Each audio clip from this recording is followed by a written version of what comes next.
Today on the No Sitting on the Sideline Dad podcast, episode 15, my interview with Warren Peterson for significantman.com. Let's do this.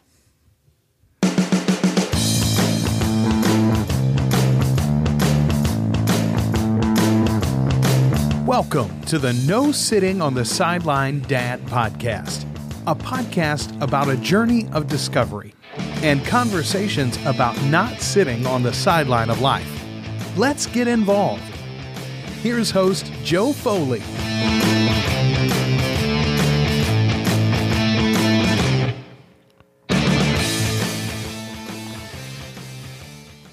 Welcome to another episode of No Sitting on the Sideline Dad podcast. Hey, my name is Joe Foley. I'm a dad, and I want to say thank you for being here.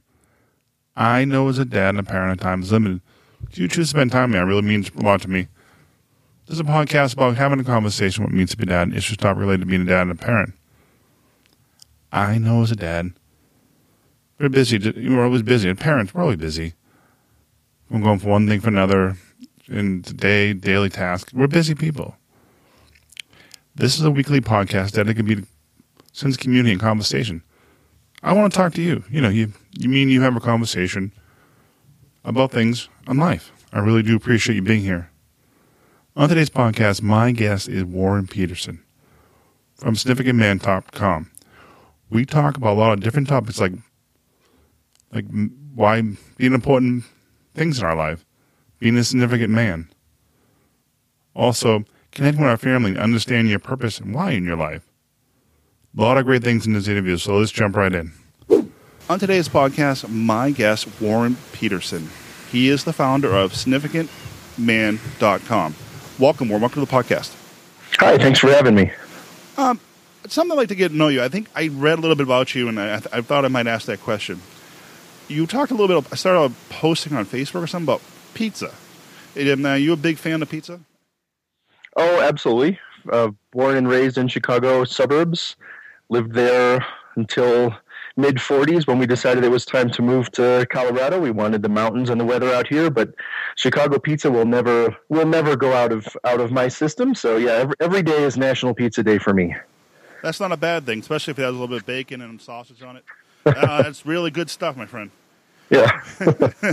So, what is one thing? I mean, your dad yourself, and what is one thing that you remember with your dad? Something that brings back memories, and something that you may help you when you father your children. Mm-hmm. Yeah. So probably the primary thing that I've been able to take away from my father is his work ethic. He's been long since retired. He's older in age now, and he's enjoying retirement quite a bit.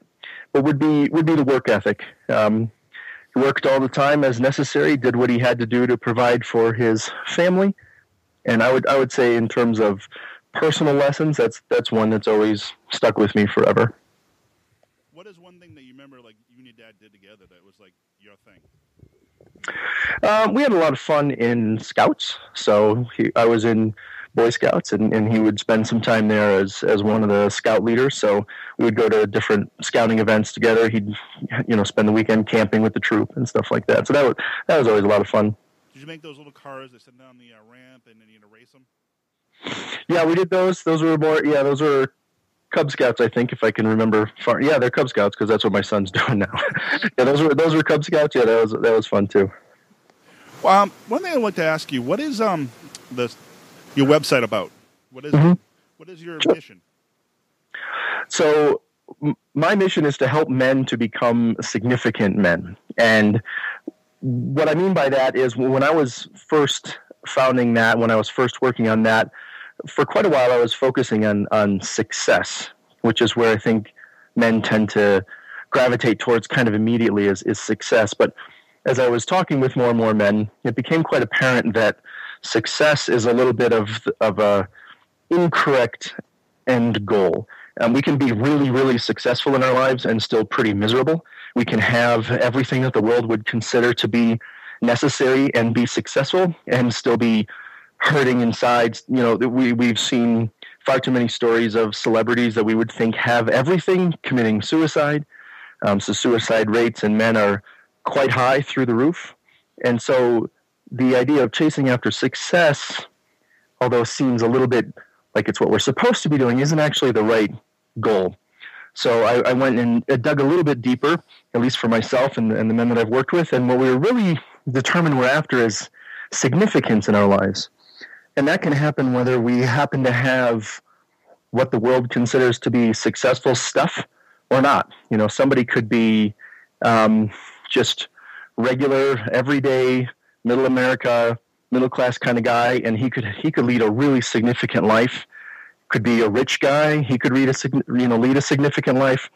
It's really, what is he doing with his life? What kind of legacy is he building?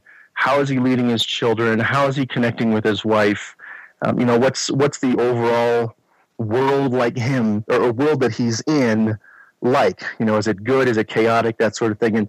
And just leading towards that idea of becoming a significant man, which is that's why that's the title of my book. It's exactly like an exact on the nose title of what I try to do. And that's really where that all originated from. It started teaching and talking about success, but then that just gravitated towards significance instead. One thing you touched on a minute ago about depression, how it's very high in men. Have you suffered yourself from depression?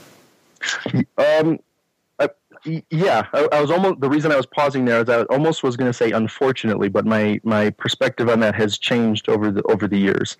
So, if you had asked me this question years ago, I would have said unfortunately, kind of with a little bit of woe is me in my answer.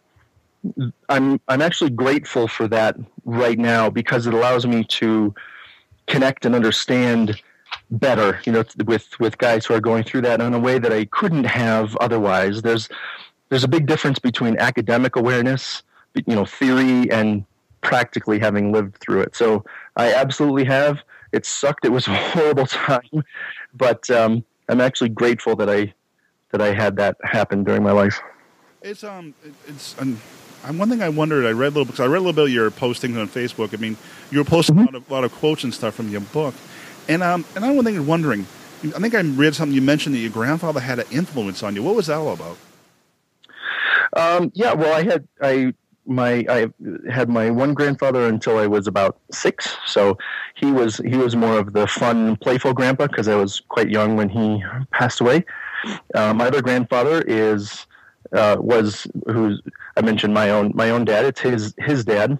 He was a farmer back in Illinois, and that's probably where, at least in the generations that I had personal contact with, that's where the work ethic started for me, was seeing him working on the farm. I got to go there when I was very young and, play around with the tractors and all the other fun stuff. But that was, always knowing that he was doing the same. He was providing for his family. He was a single farmer. This was way before the idea of corporate farming existed. So it was him up early, work all day, go to bed late.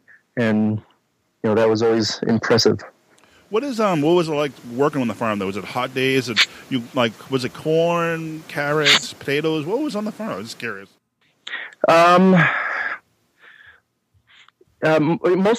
Mostly vegetation, corn and carrots and some potato, stuff like that. He didn't have cattle or things like that other than what they needed for their own family. So, he had chickens and stuff, but it was for the family. They weren't breeding to sell or anything like that.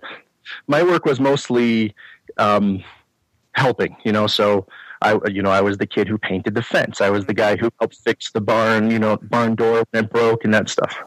Well, it's funny. My son right now, he loves trucks. He loves anything to do with trucks. So we always watch that. It's like a TV show on YouTube or something, and there's always a tractors. I'm like, oh, he wants, and he can name all the parts and the hydraulics. It's always fun. Yeah, it is. Especially kids. What is one moment that you can think of with your kids that you enjoyed, something that you really stands out in your mind? Oh, just one? I mean, you could pick 2 or 3, whatever you want. I figured there's. I can tell you a recent story about my son, but we can live after that. But well, I have 4 kids, and being a dad and being connected with them has been important to me since day one.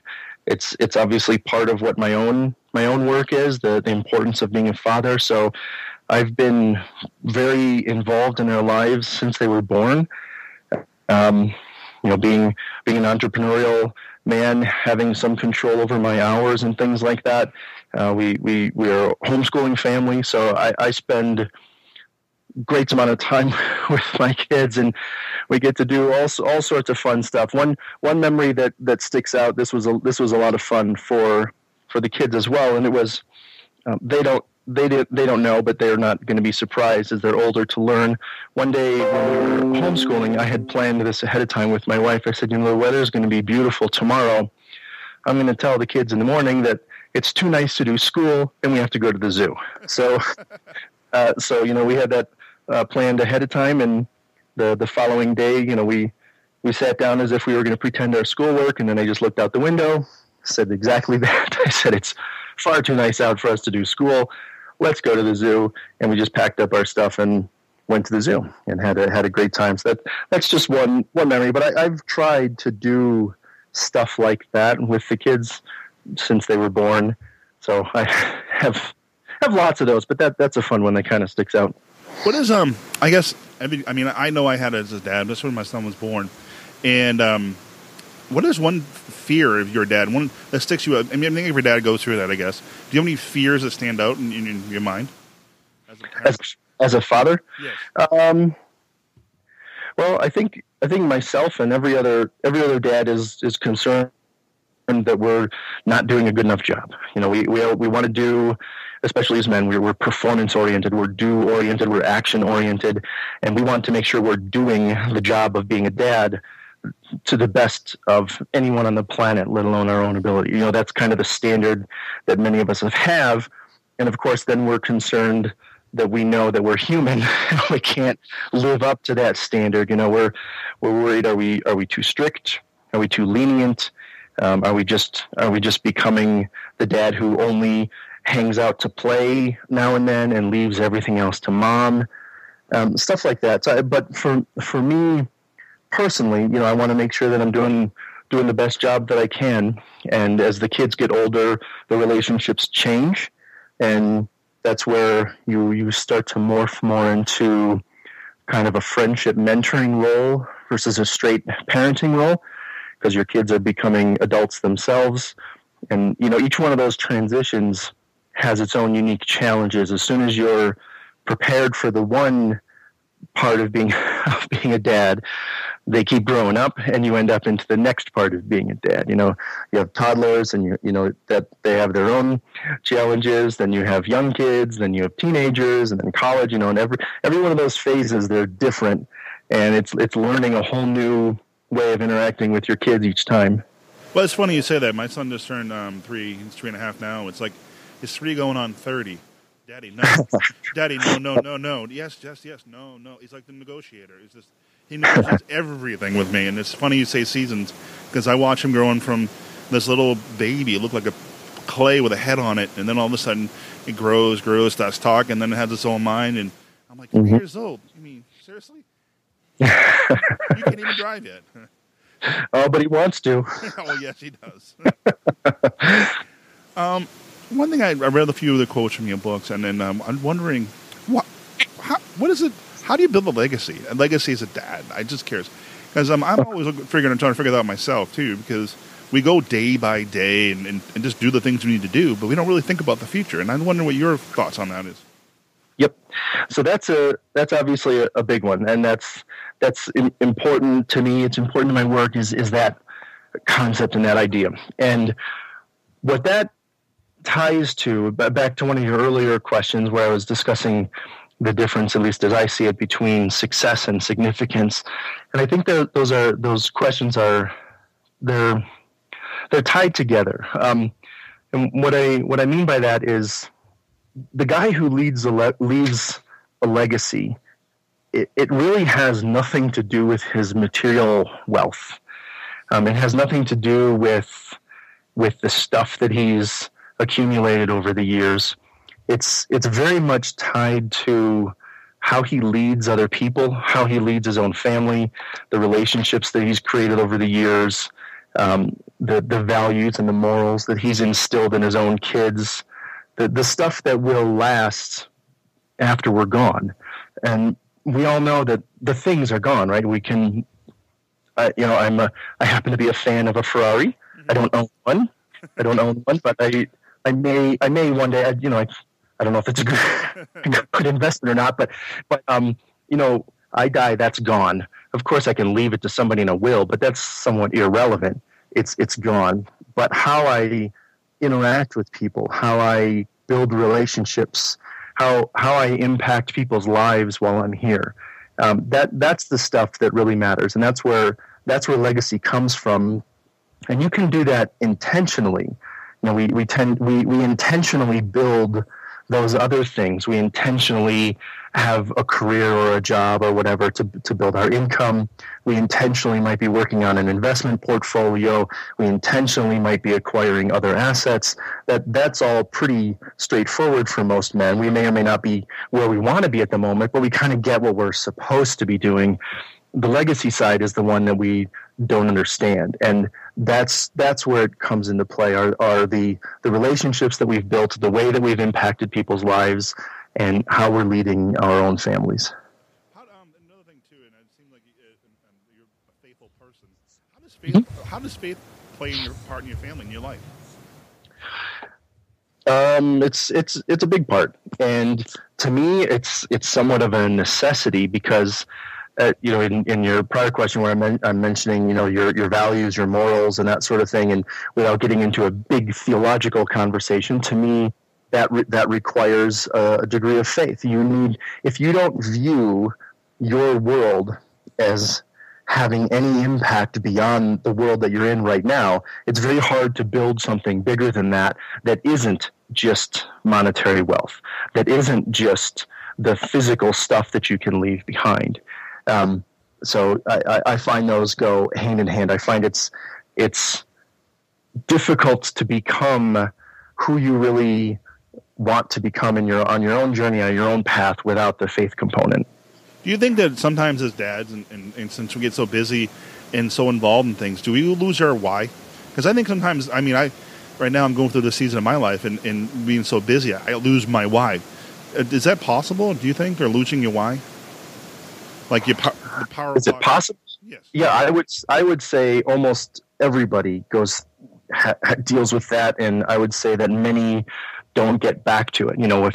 If I'm talking to guys, that's usually up in the top of the conversation is, well, I really don't know what my purpose is. I really don't know what my why is. I don't know what my mission is, because and I like that a lot of these questions are all kind of tied to the same themes, and same one here.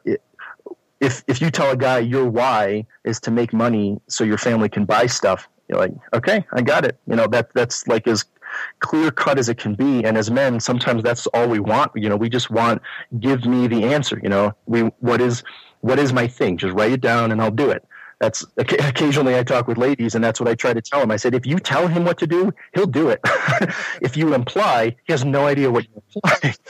But if you tell him, it'll be done. And so we view that for ourselves and our own stuff. And so I would say that, yes, I would say that almost every man at some point will go through that period of kind of losing focus of his why, losing focus of his mission, of his purpose.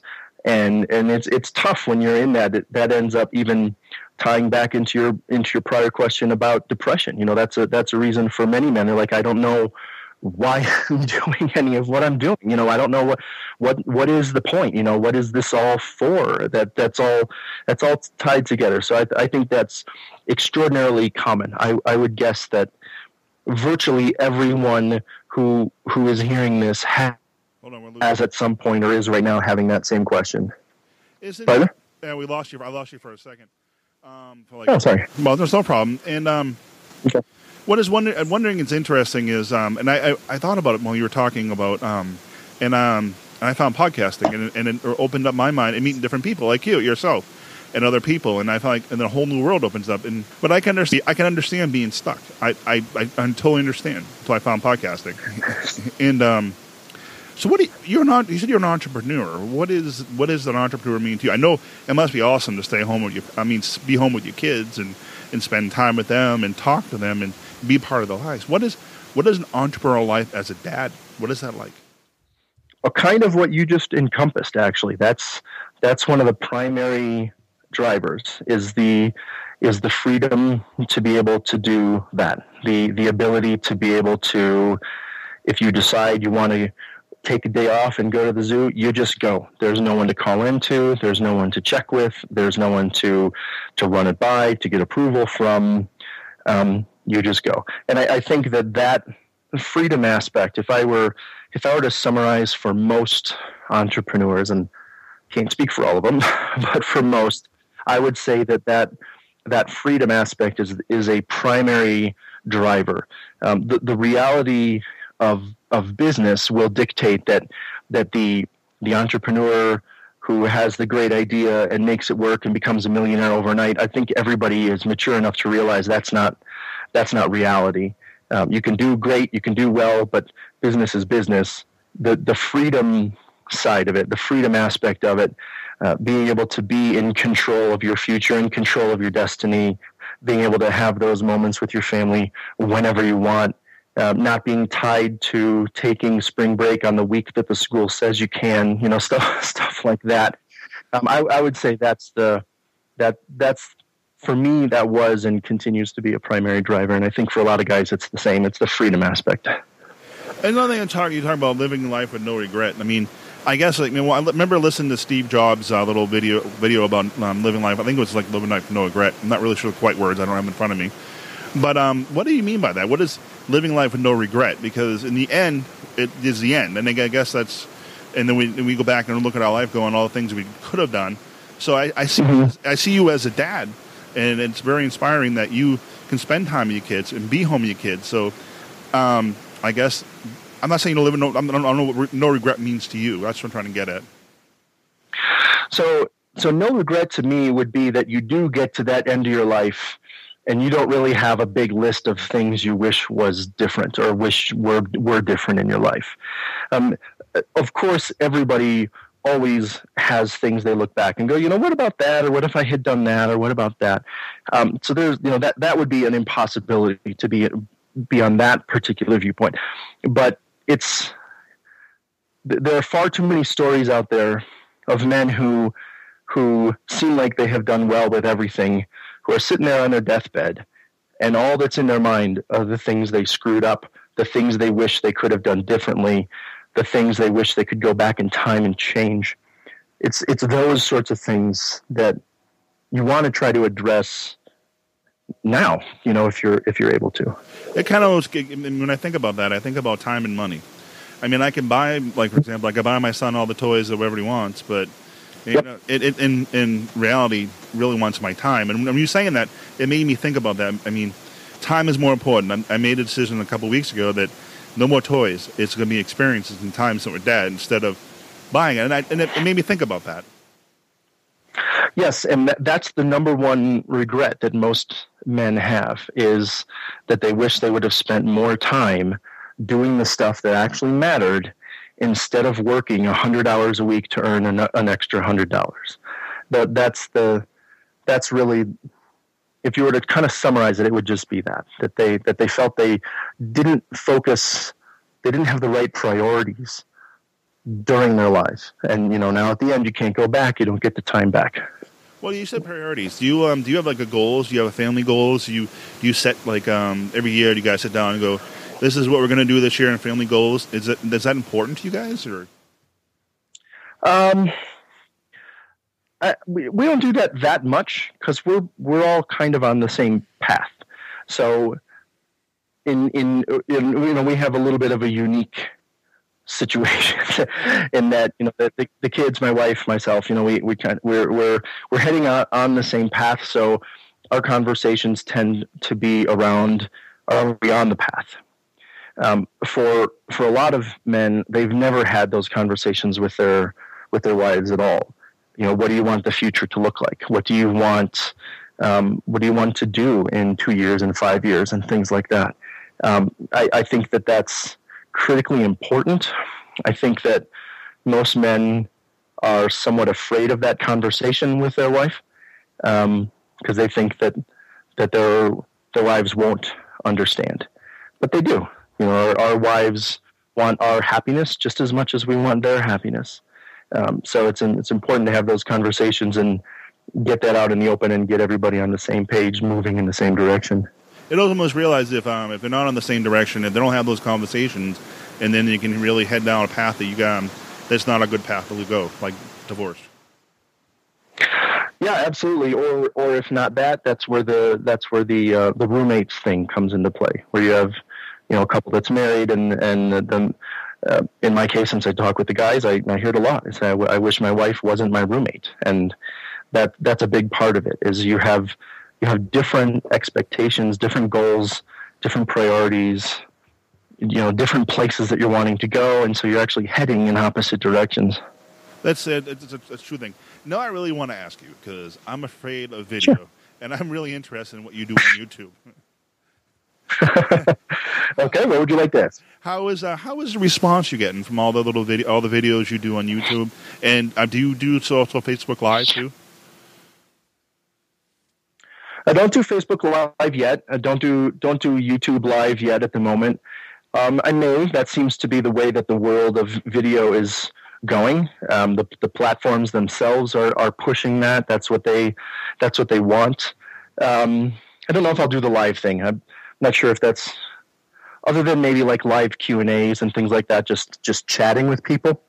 That might be kind of fun. But I like to do the videos where I have had time to really think about what it is that I want to share.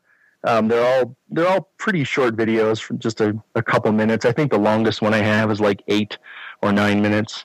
But that's been a lot of fun. It's relatively new, so I don't have a ton of interaction on there yet. I don't actively promote that anywhere. Part of that is because I'm just getting comfortable with my own messaging on that channel. But it's fun. I enjoy doing it. It's definitely a different thing. Like I'm talking behind a mic and no video on. It seems a little bit easier because I'm not to worry about video. But yeah. But it's something that's always a challenge and always scares the crap out of me. Yeah, well, it's different. I love public speaking. I love being on a stage. I'm happy to be the person that's getting recorded, as long as I actually feel like I have something to say. That like that's why I was saying on the live thing. I see guys get on live and they just kind of are chatting. That wouldn't be my thing. I want to have a point to make if I'm going to take somebody's time. No, that's a good idea. That's good. I mean, that's why I'm like right now going, I don't think I want to say that. What I had for lunch today or what I'm doing tomorrow. It's not important. But they don't need. I know I had McDonald's. So yeah. Wrapping it up, I guess we talk a little more. We'll wrap it up. What is your final thoughts, final things you want to talk today, and where we can find your book and where we can find you? So yeah, as we're wrapping up, one of the things that I was going back through, one of the chapters I have in my book is as it relates to dads and parenting, and there's stuff in there kind of all sprinkled throughout for parenting, but one of the chapters is called "Let Them Fall," and this is a lesson that I think, especially today, with a lot of younger parents, especially moms as well, although the book isn't written for moms, it's written for dads, and the overprotective nature that we happen to have. We need to learn to let our kids fall. It's okay when they fall. And the lessons that they learn are about how they get back up. And the example that I have in the book, and what I would reiterate here, is when you're in the playground, kids are going to fall. It's part of being on the playground. They fall down. They might even cry. They might even get scrapes and cuts and bruises, and that's all part of being a kid, and it's all okay. And what a parent needs to do, and especially if we're there as dad and we're being in our protector role, we want to make sure that nobody gets hurt. But it really is important to let your kids fall down, and it's important to let them get back up on their own, not to rush over and pick them up all by yourself and make sure they were not traumatized in any manner. It's important that they experience what is it like to fall down, and also important, these go hand in hand, is what is it like to get back up on your own when you do fall down. That's a very important lesson. I think we're kind of going away from that sort of thing, and it's unfortunate we're raising kids that don't know how to fall and don't know how to pick themselves back up. So that would be kind of just a general takeaway point as it relates to us as dads and trying to be better fathers and so on. The book is called Becoming a Significant Man. It's at Amazon. It'll be at Barnes & Noble in about a month, depending on when this goes live. But it's going to be in bookstores. It'll be all over the world. That's the publishing agreement. It's going to be a global release. And I'm really looking forward to it, and I appreciate the opportunity to mention that here and to chat with you today. Thank you, Warren. Thank you for being on the podcast. I really do appreciate it, and good luck with your book, my friend. Thanks a lot. Have a good one. Thanks. Well, that's all we have for this episode. I want to say thank you for joining me on the No Sitting on the Sideline Dad podcast. And I really want to say thank you to Warren Peterson from significantman.com to being on the podcast. You can find the links to Warren in the show notes. You can also find a link for his book, too. You can find all the show notes over at nosittingonthesideline.com. Please comment on the podcast. Any comments, anything you want to say, it's constructive. And feedback helps me improve the show. And if you want to say hello, I really do appreciate it, because this is the whole point about this podcast. I want to connect with you and have a conversation. You can find all my social media and emails at nosittingonthesideline.com/contact. You can find my Twitter, my Facebook, email contact, so you can sign up for the newsletter. And I really do want to reach out. I want to connect with you. I want to say thank you for your time. Until next time, have fun, get involved with your children, and keep moving forward. It's worth it. You know what? Give them a hug. Tell them you love them. Until next time, see ya.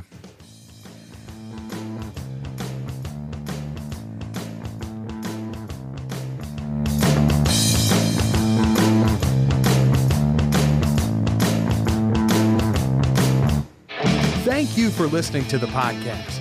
Please subscribe to the newsletter to receive updates of the show and helpful and useful tips. This has been a production of Foley 42 Media.